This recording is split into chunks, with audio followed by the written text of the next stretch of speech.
তো বন্ধুরা, এইটা হচ্ছে আমাদের পুরসা সুরিয়া। গাছটা একটু লম্বাটে হয়েছে, যতটা পারা গেছে হাইট দিয়েছি। তো এটাও লেট ভ্যারাইটি, ইন্ডিয়ান হাইব্রিড। মার্কেটে আসা কয়েক বছর হয়েছে। এখানে খুব একটা রোদ পাইনি।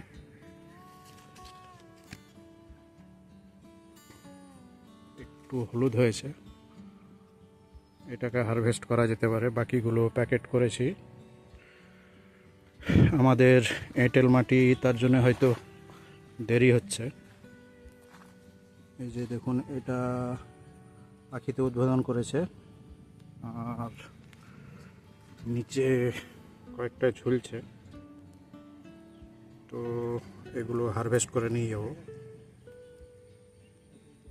কালার এসছে মোটামুটি, ভালোই কালার এসছে।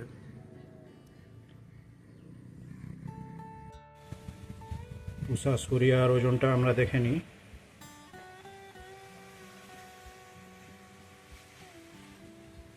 দেখতেই পাচ্ছেন 560। আরও একটা দেখবো, একটাতে হয়তো বোঝা যাবে না। আরও একটা আছে সুরিয়া, 508। তো পুষা সুরিয়া গড় ওজন 500 গ্রামের কাছাকাছি হচ্ছে।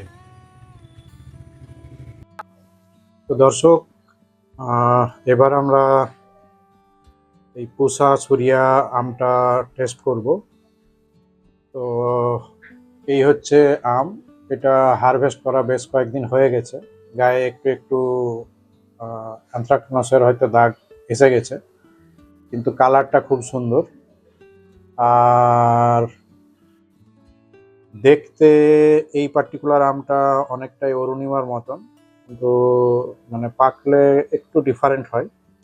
আর জেনারেলি সুরিয়া আর অরুণিমা, এই যেমন এটা অরুণিমা, একটু চ্যাপ্টা লম্বাটে। তো এটার রিভিউটা পরে দিচ্ছি। তো সুরিয়া একটু সামান্য গোল টাইপের হয়, কিন্তু ইকুয়ালি বড়। আর আমার এর আগে খাওয়ার যে অভিজ্ঞতা, তাতে সুরিয়াটাই আমাকে বেশি বেটার লাগে। তো ভারতীয় বিজ্ঞানীদের দ্বারা তৈরি হাইব্রিড মার্কেটে আসা 4-5 বছর হয়ে গেছে। আমি জানি না অফিসিয়ালি এসছে কিনা, অনঅফিসিয়ালি তো ডেফিনেটলি এসছে। তা আসুন এটা মুখে দিয়ে দেখবো আর ব্রিক্স মিটারে দেখবো। তবে এটা ছাদ বাগানের উপযুক্ত আর কমার্শিয়ালিও উপযুক্ত। মাটিতে লাগছে, আমি পুরো একদম ইয়ে করে দিচ্ছি। একটু হালকা হালকা ভেতরে কিছু একটা তৈরি হয়েছে। এতেও মল্লিকার মতন ইয়ে আছে। অ্যারোমাটা কিছুটা মল্লিকার মতন, ভেতরের কালারটাও অনেকটা তাই, সুন্দর এসছে। আর আঁটি মোটামুটি পাতলা, আঁশ নেই বললেই চলে। এখানে কিছু কিছু কালো এসছে। এটা এই যে সমস্ত জিনিসগুলো তৈরি হয়েছে অ্যানথ্রাকনোস ঠিক নয়, সেই সমস্ত কারণে। তো এটা সব আমে হয় না। তো এবার আসুন দেখি এটাকে খেয়ে কিরকম লাগে, তারপর ব্রিক্স মিটারে ইয়ে করবো। আর স্বাদ মানে শেপ সাইজ কিন্তু যথেষ্ট ভালো, আমটা দেখতেও খুব সুন্দর। মাঝখান থেকে কেটে নিলাম, কাটার সময় আঁশের অস্তিত্ব পাচ্ছি না।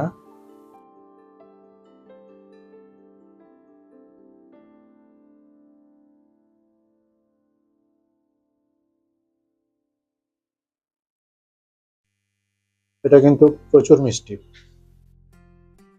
অম্বিকা, অরুণিকা ছাড়া অম্বিকা বলুন, অরুণিমা বলুন, বা লালিমা, এরকম আমার কিন্তু পার্সোনাল এক্সপিরিয়েন্স হচ্ছে যে সুরিয়াটা আমার সবচেয়ে বেশি ভালো লেগেছে এবং সবচেয়ে বেশি মিষ্টি। সুরিয়ার একটা জিনিসই আমি অপছন্দ করি, যেটা আমার পার্সোনাল টেস্ট, সেটা হচ্ছে যে আমি যেহেতু মল্লিকা আম পছন্দ করি না, তো এখানে মল্লিকার একটা অ্যারোমা হালকা পাওয়া যায় কাটার সময়। সেইটা।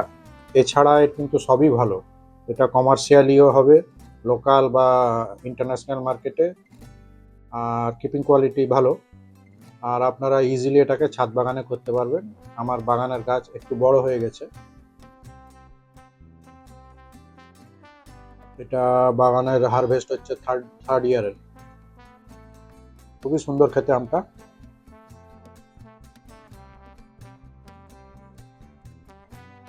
গরম, ভালো মিষ্টি, অ্যাসিড কন্টেন্ট ওই জিভে পেলাম না। তো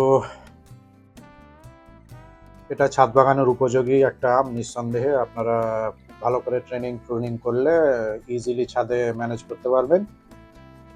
যদি সংগ্রহে না থাকে, পুষা সুরিয়া অবশ্যই একটা রাখুন। ইভেন অম্বিকাকে যদি না প্রায়োরিটি দিয়ে থাকেন, সুরিয়াকে কিন্তু অবশ্যই দেবেন। আর এবার আমরা দেখব ব্রিক্স মিটারে এর কতটা আসছে রিডিং। হোপফুলি ভালোই আসবে, যথেষ্ট।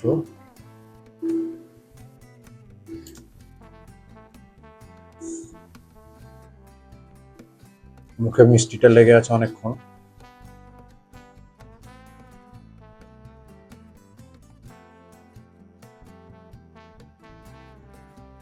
কুড়ির কাছাকাছি দেখাচ্ছে, খারাপ না। কিন্তু জিভে যে মিষ্টির অনুভূতি সেটা কিন্তু দারুণ। আর 20 TSS দেখে আপনি ভাববেন না যে এটা কম মিষ্টি। আমি কিন্তু দেখেছি যে জিভে হয়তো কম লাগছে কিন্তু মিটারে বেশি দেখাচ্ছে, আবার মিটারে যদি কম দেখাচ্ছে তো জিভে বেশি মিষ্টি লাগছে, এরকম হয়। গোড়ার দিকটা আরো বেশি মিষ্টি। তো আজকে আগস্ট মাসের সেকেন্ড উইক, আমাদের দক্ষিণবঙ্গে এইভাবেই এটা পাকে বীরভূম জেলায়। তো যারা কমার্শিয়ালি করতে চান বা যাদের হবি আছে গার্ডেনিং এর, তারা এই সুরিয়া আমটা অবশ্যই রাখবেন বাড়িতে। আমটা দেখতে সুন্দর, প্রতি বছর হয়, 2 বছরের মধ্যে আপনি ফল পাবেন। আপনার হাফ ড্রামে বা 12 থেকে 14 ইঞ্চি টবে খুব সুন্দর হবে। আর যারা কমার্শিয়ালি করতে চান তারাও কিন্তু ভালো দাম পাবেন আমটার। পাবলিক একবার খেতে শুরু করলে কিন্তু এটার যথেষ্ট চাহিদা হবে। তো এই ছিল সুরিয়ার টেস্ট রিভিউ। আটি যথেষ্ট পাতলা, এর খোসাও পাতলা, দেখতে সুন্দর, মিষ্টি, আঁশ নেই, যথেষ্ট রসালো। আর কি চাই।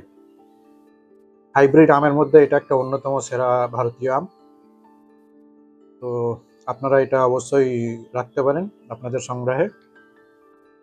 তো এই ছিল পুষা সুরিয়া আমের রিভিউ। যদি ভিডিওটা ভালো লাগে আপনারা লাইক, শেয়ার এবং সাবস্ক্রাইব করে সঙ্গে থাকবেন। ধন্যবাদ।